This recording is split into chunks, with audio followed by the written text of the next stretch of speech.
কি ব্যাপার জসিম ভাই, এরকম বড় বড় চোখ করে তাকাইছেন কেন? কিছু লাগবো, লাগলে নিয়ে যান। এখন কথা কবি না, মিথ্যাবাদী ভণ্ড প্রতারক। এই এত বড় মিথ্যা কথা আমগুলোকে কেন করি? আর কি বলেন, আমি আপনাদের সাথে কি মিশা কথা কইলাম? কি মিথ্যা কথা কইছিস তুই জানিস না? তোর দোকানে আমরা সেদিন বাকিতে কিছু জিনিসপাতি কিনতে আইছি, তুই আমাকে মুখের উপরে না করে দিছিস, বলি বাকিতে বিক্রি করবি না। আর আজকে বদি সাফার কাছে কেমনি শতাবাদী বাকিতে বিক্রি করলি, সে কি তোর বাপ লাগে? ওই বারেকের কাছে বাকিতে মাল বিক্রি করলি কেমনে? হ্যাঁ, সে কি তোর দুলাভাই লাগে?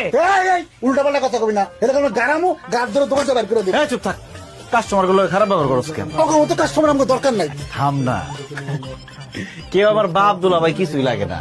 আসলে আমি আমার ব্যবসার পলিসিটা একটু চেঞ্জ করছি। সবাই তো নগদ বিক্রি করে, তাই আমি চিন্তা করলাম আমি না হয় বাকিতে বিক্রি করলাম। আমি আমার দোকানে সব মালামাল বাকিতে বিক্রি করতেছি, যে যে বাকি পারে নিয়ে যাইতেছে, টাকা যখন পারে তখন দিব। তোমরাও নিতে পারো, যে কোনো সময় টাকা দিলেই চলবে।